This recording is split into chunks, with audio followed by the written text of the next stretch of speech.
बहुत समय पहले की बात है।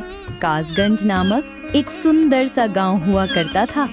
उस गांव में एक लकड़हारा रहता था जिसका नाम रमेश था। रमेश बहुत ही ईमानदार और मेहनती था। वो हमेशा अपने काम से खुश रहता था। उसके पास ज्यादा पैसे नहीं थे, लेकिन वो अपनी जिंदगी से संतुष्ट था। रमेश के परिवार में उसकी पत्नी निशा और उसके 2 बच्चे थे। रमेश सेठ हीरालाल के यहाँ लकड़ी काटने का काम करता था और लकड़ी काटने के बदले में सेठ हीरालाल रमेश को पैसे देता था, जिससे रमेश और उसके परिवार का जीवन यापन होता था।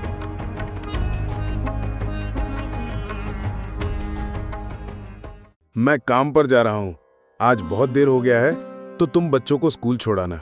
जी, स्कूल तो मैं छोड़ आऊंगी, लेकिन गोलू और पिंकी पिछले 2 दिन से कह रहे हैं कि उनके स्कूल की टीचर स्कूल की फीस मंगा रही है। हाँ, तो जाकर दे आओ ना स्कूल ते फीस। अजी, कहाँ से दूं? आप जो कमा कर लाते हैं उसमें मुश्किल से तो घर चल पाता है। अब उतनी सी तनख्वाह में मैं बच्चों की फीस का इंतजाम कैसे करूं? अजी, मैं एक बात आपको साफ साफ कह देती हूँ, आप सेठ हीरालाल जी से पगार बढ़ाने की बात कहिए। दिन पर दिन खर्च बढ़ता जा रहा है। बाजार में अगर सब्जी लेने निकलो तो सब्जियों के दाम आसमान छू रहे हैं, और बच्चों की पढ़ाई का खर्चा, घर का खर्चा, अब इतनी कम तनख्वाह में कैसे गुजारा होगा? ठीक है, मैं आज ही सेठ जी से थोड़ा पगार बढ़ाने की बात करता हूँ। इतना कहकर रमेश काम पर चला जाता है।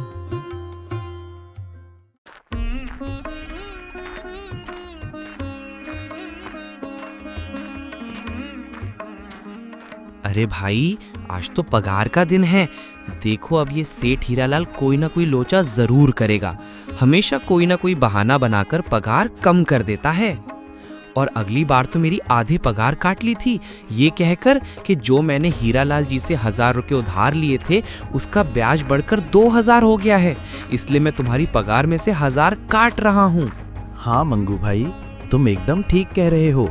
ये सेठ हीरालाल ना एक नंबर का चालाक और लालची इंसान है। एक तो दुगना काम ले लेता है और बदले में पैसे भी पूरे नहीं देता। हाँ भाई, मेरे भी अगली बार सेठ हीरालाल ने पगार काट लिए थे। मैंने बस 2 छुट्टी ली थी जब मेरी बिटिया बहुत बीमार थी, और इस हीरालाल ने इस बात का फायदा उठाकर मेरी पूरी आधी पगार काट ली।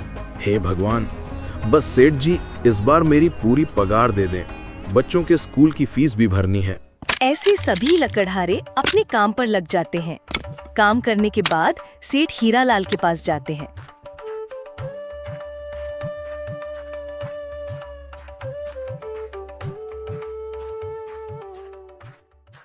सेठ जी, महीना पूरा हो गया है, हमें हमारी तनख्वाह दे दीजिए। देखो भाइयों, अभी मेरे पास तुम्हें देने के लिए पैसे नहीं हैं। अभी माल नहीं बिका है, सारा माल गोदाम में ही पड़ा हुआ है। कल या परसों तक तुम्हें तुम्हारी तनख्वाह मिल जाएगी। पर सेठ जी, अभी हमारे पास बिल्कुल पैसे नहीं बचे हैं। घर का भी सामान लाना है, बच्चों की फीस भरनी है। अरे मैंने कहा तो सही, 1-2 दिन और रुक जाओ, कल या परसों तक पैसे मिल जाएंगे। अभी मेरे पास पैसे नहीं हैं। सभी लकड़हारे निराश मन से अपने अपने घर आ जाते हैं।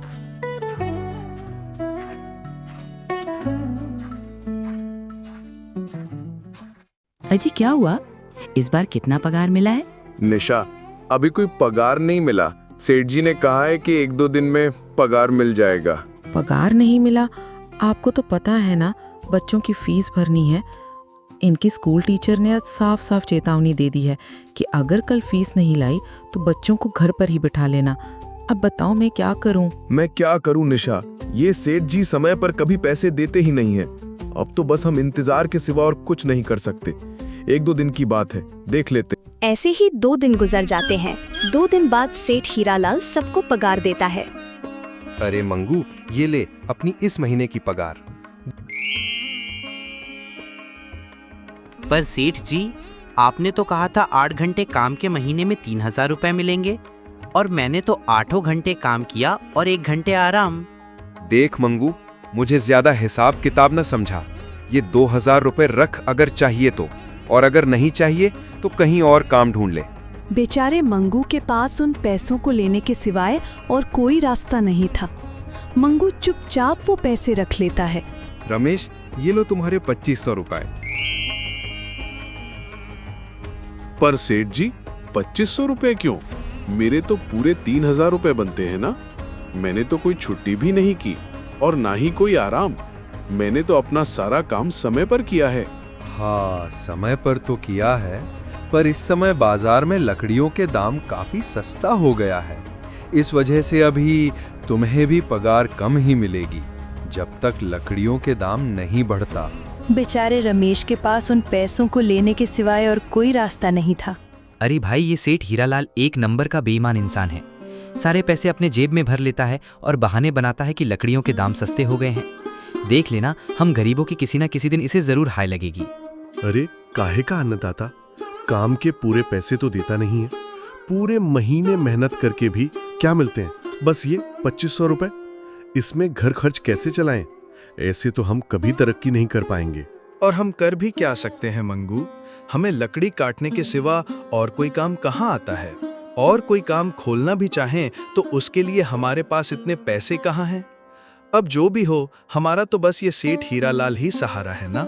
कुछ देर बातें करने के बाद अपने घर की ओर निकल पड़ते हैं।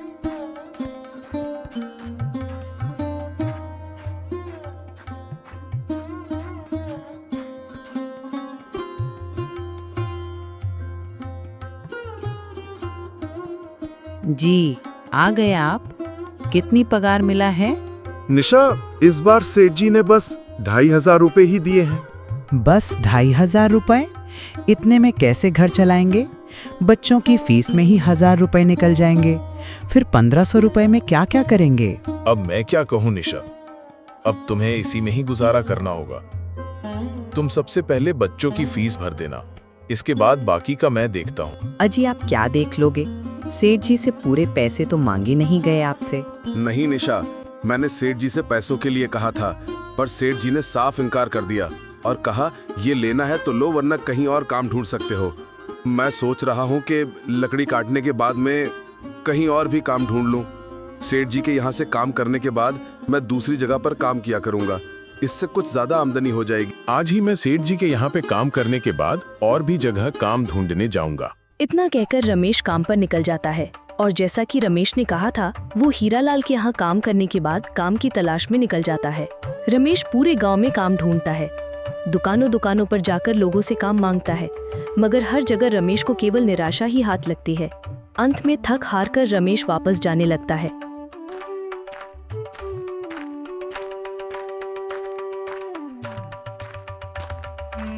तभी वो देखता है कि अचानक बहुत सारी भैंसों का झुंड उसकी तरफ दौड़े आ रहा है। ये देखकर रमेश बहुत डर जाता है।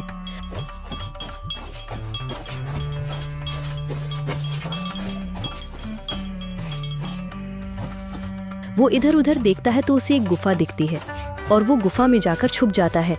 जब भैंसों का झुंड वहां से निकल जाता है, तब रमेश की जान में जान आती है। हे भगवान, आज तो बाल बाल बच गया मैं, वरना आज तो मैं इन भैंसों के पैरों तले तो कुचला ही जाता। पर ये मैं कहाँ आ गया? रमेश ये सब सोच ही रहा था कि तभी उसकी नजर गुफा में रखी एक टोकरी पर पड़ जाती है। रमेश उस टोकरी के पास जाता है। ये कैसी गुफा है? ये कैसी टोकरी यहाँ पड़ी है? इसे मैं घर ले जाता हूँ, सामान रखने के काम आ जाएगी। रमेश जैसे ही उस टोकरी को हाथ लगाता है, गुफा में से एक आवाज आती है, रुक जाओ, इसे छूने की कोशिश मत करो।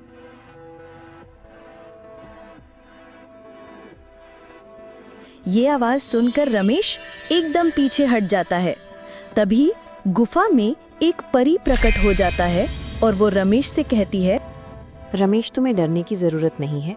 मैं तुम्हारे बारे में सब जानता हूँ। मेरी नज़र एक बार भी जिस पर पड़ जाती है, मैं उसका इतिहास अपनी खुली आंखों से देख सकता हूँ। पर आप हैं कौन और आप इतने विचित्र क्यों दिखाई पड़ रहे हैं? आप अपना परिचय दीजिए, कौन है आप? मैं एक पारी हूँ और मैं कई सालों से इस गुफा की रक्षा कर रहा हूँ। ये गुफा मेरे पूर्वजों की है। इस गुफा में केवल वही इंसान घुस सकता है जिसका मन बिल्कुल पवित्र हो। अगर तुम अपवित्र होते तो तुम इस गुफा में कभी नहीं घुस पाते। तुम एक सच्चे इंसान हो, इसलिए तुम इस गुफा में घुस पाए और इस टोकरी को छू पाए। अब तुमने इस टोकरी को छुआ है तो ये टोकरी तुम्हारी हो। नहीं, मुझे ये टोकरी नहीं चाहिए, मैं तो बस देख रहा था। डरो मत रमेश, तुम ये टोकरी ले जाओ। यह कोई साधारण टोकरी नहीं है, बल्कि यह जादुई टोकरी है। जादुई टोकरी? क्या ये वही जादुई टोकरी है जिसके बारे में हमारी दादी कहानी सुनाया करती थी कि किसी गांव में एक जादुई टोकरी हुआ करती थी और वो सबकी इच्छाएं पूरी करती थी? हाँ रमेश, ये वही जादुई टोकरी है। अब तुम इस टोकरी के मालिक हो। तुम इसके इस्तेमाल से अपनी स्थिति सुधार सकते हो। पर याद रखना, तुम जो भी वस्तु इस टोकरी में एक बार डालोगे, वो चीज़ ही तुम्हें बार बार इस टोकरी में डालनी होगी। इसके अलावा तुम और दूसरी कोई चीज़ इस टोकरी में नहीं डाल सकते। अगर तुमने ऐसा किया तो इसका परिणाम तुम्हें ही भुगतना होगा। मेरी इस बात को हमेशा ध्यान में रखना और सोच समझकर बिना लालच किए इस टोकरी में वही सामान रखना जिसकी तुम्हें ज़रूरत हो। रमेश टोकरी को लेकर घर आ जाता है। निशा, ये देखो, ये मैं क्या लेकर आया हूँ। क्या लाए हो आप? बस ये एक टोकरी। सबसे पहले ये बताइए, आप तो काम की तलाश में गए थे ना, तो कोई दूसरा काम मिला कि नहीं? नहीं, अरे निशा, मेरी पूरी बात तो सुनो।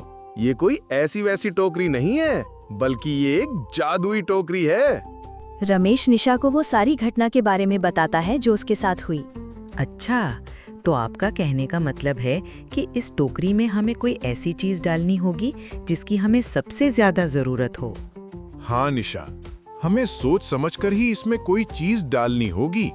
रमेश थोड़ी देर सोचता है, फिर उसका ध्यान उन लकड़ियों पर जाता है जो एक बार उसने निशा को रखने को दी थी।